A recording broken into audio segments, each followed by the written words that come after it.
পহেলা বৈশাখ ঘিরে এ বিষয়ে আরো জানাতে দর্শক দেখতে পাচ্ছেন রাজপথে আওয়ামী লীগ কর্মীরা অ্যাকশনে আছে। তারেক রহমানের বিরুদ্ধে সার্জিস আলমের ঘোষণায় সবাই রাজপথে নেমেছে এনসিপি কর্মী আজকে পহেলা বৈশাখে। এদিকে আজ পহেলা বৈশাখে সার্জিস আলমের ঘোষণায় তুলপাড় পরিস্থিতি হয়েছে। তারেক রহমানের বিরুদ্ধে লক্ষ লক্ষ জনতা আজকে রাজপথে। পহেলা বৈশাখের অনুষ্ঠানেও অনেক ঘটনা ঘটে, সারা দেশেই উত্তাল পরিস্থিতি। তাদের আওয়ামী লীগের সমান ধৈর্যও নাই, নাহলে 5 বছরের জন্য নির্বাচিত একটা সরকার অন্তত 5 মাস তো অপেক্ষা করবে, নিজেদেরকে তো গুছিয়ে নিবে, তারপর তারা তাদের হয়তো এই অ্যাকশনগুলোতে যেতে পারে। কিন্তু তারা 2 মাস যেতে না যেতে এগুলো শুরু করেছে। বিএনপির এতদিনের হিসাব নিকাশ এলোমেলো করে দিলেন আমিরে জামাত, বাংলাদেশ জামাত ইসলামের আমির ডাক্তার শফিকুর রহমান। এখন জামাত বিএনপি সমানে সমান বিষয়ে বিএনপির চেতনা ব্যবসার ব্যর্থ চেষ্টা। বিএনপির পক্ষে 71 চেতনা ব্যবসা করা সম্ভব নয়। কিছু কিছু অকাল পক্ষ ব্যক্তিত্ব জাতীয় সংসদে এসেছেন যাদের সংবিধান সম্পর্কে ধারণা নাই এবং যারা দলীয় এজেন্ডাকে বাস্তবায়ন করার জন্য এসেছেন, দেশ জাতি তাদের কাছে গৌণ বলেই মনে হচ্ছে। তারেক রহমান একটা অশিক্ষিত, বলল সংসদের বর্তমান স্পিকার হাফিজ উদ্দিন আহমেদ বীর বিক্রম। এবার প্রকাশ্যে বর্তমান প্রধানমন্ত্রী তারেক রহমানকে হুমকি দিলেন এনসিপি নেতা সার্জিস আলম। হুমকিটা এমন যে বাংকার কিংবা টানেল কিংবা সুড়ঙ্গ কোনো কিছু বানিয়ে পার পাওয়া যাবে না, জীবন রক্ষা করা যাবে না। কঠিন হুমকি দিয়েছে সার্জিস আলম তারেক রহমানের বিরুদ্ধে। আজকে পহেলা বৈশাখের দিন অসংখ্য জনতা রাজপথে নেমেছে সরাসরি তারেক রহমানের উপর অ্যাকশন নেওয়ার জন্য। ঢাকার রাজপথ উত্তাল করে অসংখ্য ঘটনাও ঘটিয়েছে এবং বিএনপি সরকারের অনেক গোপন কথাও সবাই তুলে ধরতেছে যে বিএনপি সরকার দেশ চালাতে পারছে না এবং তাদের অনেক কুকর্মের কথা। আপনারা সম্পূর্ণ ভিডিও দেখবেন। আজকে রাজপথের অবস্থা এবং সার্জিস আলমের বক্তব্যের পর যেই ঘটনাগুলো ঘটেছে সবকিছুই দেখতে পারবেন এই একটি ভিডিওর মাধ্যমে। আসুন আমরা কথা বাড়াচ্ছি না, আমরা সরাসরি ভিডিওর মূল আলোচনায় চলে যাচ্ছি। তাদের আওয়ামী লীগের সমান ধৈর্যও নাই, নাহলে 5 বছরের জন্য নির্বাচিত একটা সরকার অন্তত 5 মাস তো অপেক্ষা করবে, নিজেদেরকে তো গুছিয়ে নিবে, তারপর তারা তাদের হয়তো এই অ্যাকশনগুলোতে যেতে পারে। কিন্তু তারা 2 মাস যেতে না যেতে এগুলো শুরু করেছে। কিন্তু দুঃখজনক হলেও সত্য, এই প্রক্রিয়ায় তাদেরকে বৃদ্ধাঙ্গুলি দেখাচ্ছে দেশের এবং দেশের বাইরের কিছু শক্তি। দেখেন, যেই মানুষটা তার জায়গা থেকে বিডিআর হত্যাকাণ্ডের বা পিলখানা হত্যাকাণ্ডের নির্দেশদাতা, যিনি শাপলা ম্যাসাকারের নির্দেশদাতা, মোদি বিরোধী হত্যাকাণ্ডের নির্দেশদাতা, জুলাই গণ অভ্যুত্থানের এই গণহত্যার নির্দেশদাতা এবং সর্বশেষ যিনি ফাঁসির দণ্ডপ্রাপ্ত আসামি ফ্যাসিস্ট খুনি শেখ হাসিনা, ভারত তাকে আশ্রয় দিয়ে রেখেছে। এত বড় শাস্তি বা দণ্ডের পরও এখন পর্যন্ত সে বিষয়ে কোনো মুখ খুলেনি। পরবর্তীতে আমরা দেখলাম যে আমাদের ভাই শরীফ ওসমান হাদিকে যেই খুনিরা হত্যা করলো, সেই খুনি এবং তাদের সাথে সংশ্লিষ্ট যারা পরিকল্পনাকারী সবাইকে স্বল্প সময়ের মধ্যে ভারত আশ্রয় দিয়েছে। দেওয়ার পরে এটা খুব স্বাভাবিকভাবে ভারত চাইলে তখনই তাদের জায়গা থেকে এটা প্রকাশ করতে পারতো যে তাদের কাছে আছে, কিন্তু না, এটা করেনি। তারা তাদের জায়গা থেকে একটা উপযুক্ত সময় এবং একটা উপযুক্ত ডিলিংসের অপেক্ষায় থাকলো। আমরা দেখলাম বিএনপি যখন নির্বাচিত হলো সরকার দল হিসেবে, তখন তারা প্রকাশ করলো যে খুনি যারা আমাদের ভাই ওসমান হাদিকে হত্যা করেছে তারা তাদের কাছে আছে, তাদেরকে গ্রেফতার করার একটা নাটক সাজানো হলো। তাদের দেশে একজন মানুষ গিয়েছে খুন করে সীমান্ত পার হয়ে, তাদের কাছে এই তথ্য নাই, এটা কোনো পাগলও বিশ্বাস করবে না। সেখানে তারা এখন আবার আরেকটা নাটকের 3য় পর্ব শুরু করেছে। ওই অপরাধীদেরকে তারা গ্রেফতার করলো। এরপরে বাংলাদেশের সরকারের সাথে যে কোনো প্রক্রিয়া যত দ্রুত সম্ভব তাকে তো বাংলাদেশের কাছে হস্তান্তর করার কথা। তিনি যে হত্যাকাণ্ড ঘটিয়েছেন এটা বাংলাদেশে, তিনি নাগরিক বাংলাদেশে, তার অপরাধ বাংলাদেশে, ঘটনাস্থল সব কিছু বাংলাদেশে, অথচ এখন নাকি সেখানে জিজ্ঞাসাবাদ, রিমান্ড, বিচারিক প্রক্রিয়া শুরু করার একটা নাটক মঞ্চায়ন করা হচ্ছে। এবং আমরা আসলে জানি না যে আবার কিসের বিনিময়ে আমাদের বিএনপি সরকার কি দিয়ে কখন তাকে বাংলাদেশে নিয়ে এসে তার বিচার নিশ্চিত করবেন। এখানে গুরুত্বপূর্ণ একটা বিষয়, আজকে বাংলাদেশের পররাষ্ট্রমন্ত্রী ভারতে গিয়েছেন বাংলাদেশের সাথে ভারতের সম্পর্ক স্বাভাবিক করার উদ্দেশ্যে। এবার প্রকাশ্যে বর্তমান প্রধানমন্ত্রী তারেক রহমানকে হুমকি দিলেন এনসিপি নেতা সার্জিস আলম। হুমকিটা এমন যে বাংকার কিংবা টানেল কিংবা সুড়ঙ্গ কোনো কিছু বানিয়ে পার পাওয়া যাবে না, জীবন রক্ষা করা যাবে না। এরকম হুমকির পরেও সরকার কি তাহলে নিশ্চুপ থাকবে? আমরা গত কয়েকদিনে এই সরকার ক্ষমতায় আসার পর একাধিক ঘটনা ঘটতে দেখেছি। ফেসবুকে সরকারের কিংবা প্রধানমন্ত্রীর সমালোচনা করা কিংবা কটু কথা বলার কারণে অনেককে গ্রেপ্তার করা হয়েছে।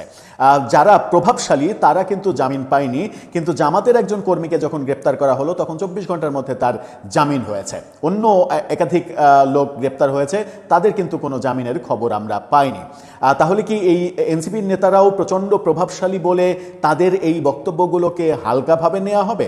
আর সার্জিস আলম বর্তমান প্রধানমন্ত্রীকে এরকম হুমকিই বা কেন দিলেন?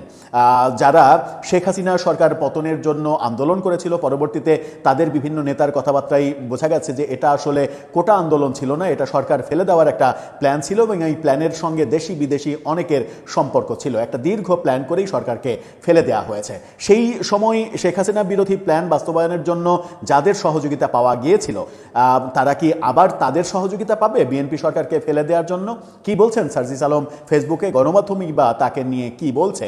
কোন সংবাদের ভিত্তিতে এই ধরনের হুমকি ধামকি তিনি দিচ্ছেন? চলুন একটু জেনে দেখি এই ভিডিওতে। দর্শক, বলছিলাম সার্জিস আলম এবং প্রধানমন্ত্রী দুইজনের বিষয়ে। সার্জিস আলম প্রধানমন্ত্রীকে রীতিমতো হুমকি দিয়েছেন তার ফেসবুক পোস্টে।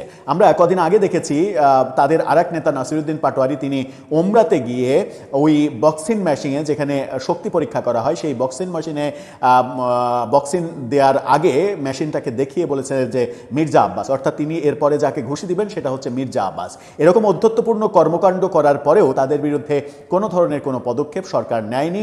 এটা সরকারের সহনশীলতার মাত্রা পরীক্ষার একটা ব্যাপার হয়ে দাঁড়িয়েছে। সরকার বেশ সহনশীল আচরণ করছে, এটা ভালো, সহনশীল আচরণ করা ভালো, কিন্তু মানে এই ধরনের ন্যাক্কারজনক কর্মকাণ্ডেরও তো একটা সীমা পরিসীমা থাকা উচিত, সেটাও অনেকে মনে করেন। সার্জিস কি বলছেন?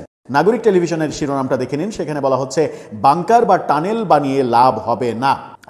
সার্জিস আলম জনরায়ের বিপক্ষে গিয়ে কোনো সিদ্ধান্ত নিলে বাংকার বা টানেল নির্মাণ করেও কোনো লাভ হবে না মন্তব্য করেছেন এই এনসিপি নেতা। ফেসবুকে আজকে পোস্ট দিয়েছেন তিনি। পোস্টে লিখেছেন, জনরায়ের বিপক্ষে গিয়ে সংসদীয় স্বৈরতন্ত্র প্রতিষ্ঠার চেষ্টা করা হলে কিংবা বিতর্কিত আর্থিক কর্মকাণ্ডের আশ্রয় প্রশ্রয় দেওয়া হলে ব্যাংকার বা টানেল নির্মাণ করে কোনো কাজে আসবে না। এই কথা তিনি বলেছেন। তার মানে এটা একটা হুমকি, মানে বাংকার কিংবা টানেল এটা নির্মাণের ব্যাপার কোত্থেকে আসলো? আজকেই একটা একাধিক পত্রিকা যে খবর দিয়েছে সেটা হচ্ছে যে প্রধানমন্ত্রীর জন্য নতুন বাসভবন নির্মাণের যে প্রকল্প, সেই প্রকল্পে থাকবে বাংকার এবং গোপন টানেল, যে টানেল দিয়ে নিরাপদ আশ্রয়ে চলে যাওয়া যাবে। এরকম একটা খবর আমরা গণমাধ্যমে হতে দেখেছি। সেই বাংকার বা টানেলের যে ছবি গণমাধ্যমে প্রকাশিত হয়েছে, সেই মানে ছবিটা, গুগল ম্যাপের ছবিটা একটু দেখে নিন। সেই ছবি দিয়ে গণমাধ্যমে নিউজ করা হয়েছে, সেটা হচ্ছে যে নিউজের শিরোনামটা দেখে নিন।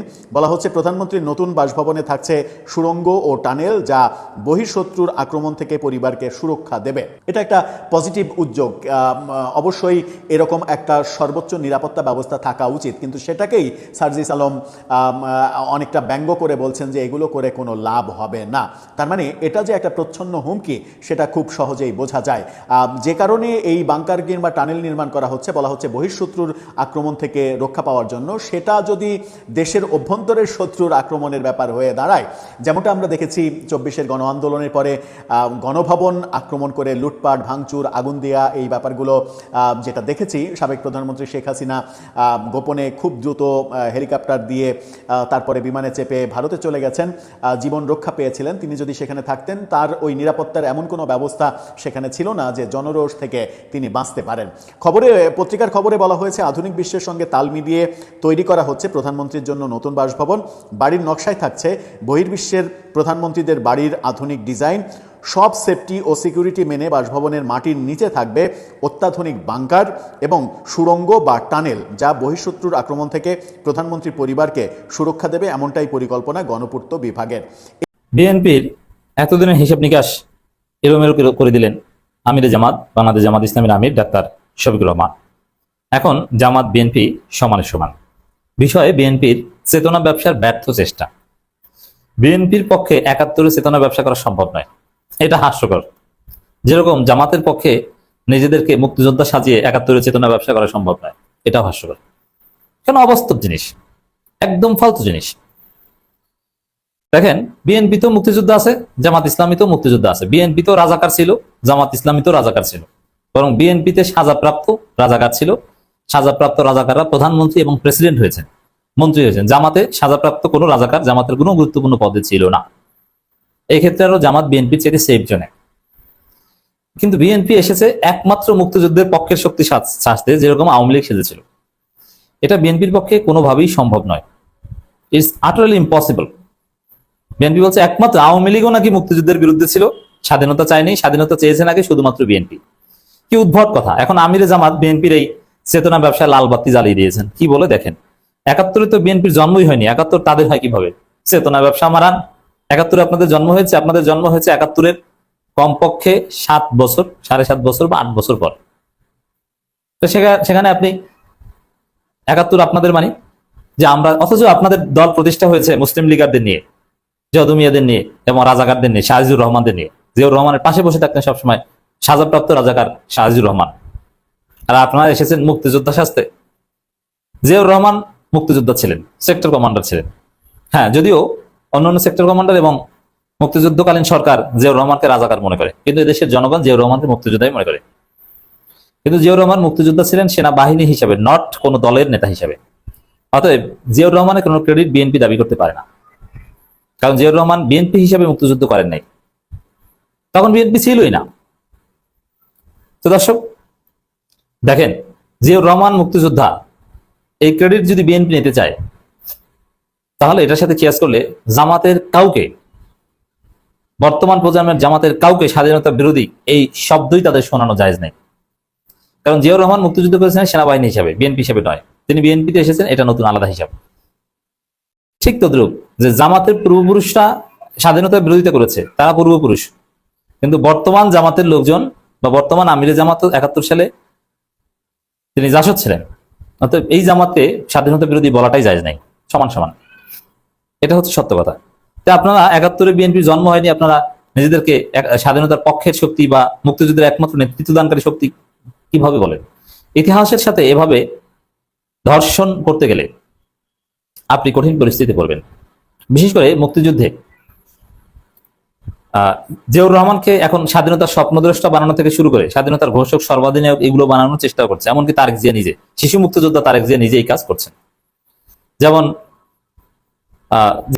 ভালো কাজের জন্য সবাই ভালোবাসবে ভাই, ভালো লোককে সবাই ভালোবাসে। আর কে ভালো কাজ করবে আর কে করবে না এটা বোঝা যায় ভাই। এর জন্য ওই 100 দিন হানিমুন টাইম এত কিছু লাগে না, মাত্র 13 দিনে বুঝাই দিছে সরকার কি করবে। বিশ্বাস করেন, আমাদের শিক্ষামন্ত্রী যদি এই বালেন্দ্র সাহের অধীনে থাকতো, নেপালের বালেন্দ্র সাহের অধীনে যদি আমাদের শিক্ষামন্ত্রী মিলন সাহেব থাকতো, চাকরি থাকতো না ভাই। হ্যাঁ ভাই, চাকরি থাকতো না। কারণ উনি একটা স্কুলে যায়, ওখানে 8 বছর, 10 বছর, 12 বছরের বাচ্চাদেরকে প্রশ্ন করতেছে, রাজনীতি শিখাইতেছে। প্রশ্নটা কি বলো তো, আমাদের প্রধানমন্ত্রীর মেয়ের নাম কি? একটা বাচ্চা বলছে জাইমা। ইয়েস, জাইমা রহমান। ওকে, জাইমা রহমান। ওকে, তোমরা রাজনীতি করবা জাইমা রহমানের সাথে, তাই না? তোমরা কার সাথে রাজনীতি করবা? জাইমা রহমানের সাথে নাকি? তুমি কার সাথে রাজনীতি করবা বলো? জাইমা রহমানের সাথে নাকি? ওকে ওকে, মনে হইতেছে পরীক্ষার মধ্যে প্রশ্নটা আসতে পারে ভাই। এবং উনি শিক্ষামন্ত্রী হইয়া 10-12 বছরের বাচ্চাদেরকে, ওইখানে ভাই আমি 8 বছরের বাচ্চাও দেখছি, আমার যেটুক মনে হয়, তাদেরকে বলতেছে তোমাদেরকে রাজনীতি করতে হবে জাইমা রহমানের সাথে, শিখাইতেছে রাজ পরিবারের সাথে রাজনীতি করতে হবে। এটাই মাথার মধ্যে ঢুকাই দিতেছে। কিন্তু মনে রাখেন, আমি যদি ভাই ওইখানে থাকতাম, আমি বলতাম আরেকটা প্রশ্ন করেন, কাদের বাচ্চারা গাড়ির পিছনে পিছনে দৌড়াবে? ওই প্রশ্নটা করেন যে কাদের সন্তানরা গাড়ির পিছনে পিছনে দৌড়াবে। হ্যাঁ, ওই প্রশ্ন করা উচিত না? তখন বাচ্চারা কি লিখতো উত্তরে? গরিবের পোলাপানরা গাড়ির পিছনে পিছনে দৌড়াবে, আর রাজবংশের যারা তারা রাজনীতি করবে। এরকম হয়ে গেল না ব্যাপারটা? এটা কোনো কাজ করলেন মিলন সাহেব, দেখেন পুরা ভাইরাল হয়ে গেছে, সবাই এটা নিয়ে আলোচনা করতেছে। এইটা কি রে ভাই? অতীতের দিকে একটুখানি তাকান, শেখ হাসিনার পরিবার নিয়ে কত কথা হইতো, বই পুস্তকে তাদের নাম লেখা হইতো, রাসেলকে নিয়ে রচনা লিখতে বলতো, শেখ রেহানার পরিবার নিয়ে রচনা লিখতে বলতো, শেখ হাসিনার পরিবার, শেখ রেহানার পরিবার এবং শেখ মুজিব। দর্শক আপনারা তো দেখলেন এখানে কি কথা হচ্ছে, অনেকে কিন্তু অনেক কথা বলতেছে, বিশেষ করে এখানে সার্জিস আলমের বক্তব্য এবং সার্জিস আলমের বক্তব্যকে ঘিরে অনেক ঘটনা যে ঘটেছে এবং দেশের রাজনীতির প্রেক্ষাপট, বিএনপির অনেক কথা গেছে। এই বিষয়গুলো দেখে এবং দেশের রাজনীতির প্রেক্ষাপটগুলো নিয়ে আপনার মন্তব্য কি? আপনার গুরুত্বপূর্ণ মন্তব্যটা অবশ্যই আপনারা আমাদের কমেন্ট বক্সে লিখে যাবেন। সর্বশেষ আপনাদের কাছে আমাদেরকে রিকোয়েস্ট থাকবে, আপনারা আমাদের চ্যানেলের নতুন দর্শক হয়ে থাকলে চ্যানেলটি সাবস্ক্রাইব করবেন এবং পাশে থাকা বেল বাটনটি বাজাবেন যাতে করে নেক্সট ভিডিওটা সবার আগে আপনাদের কাছে পৌঁছে যায়। ধন্যবাদ।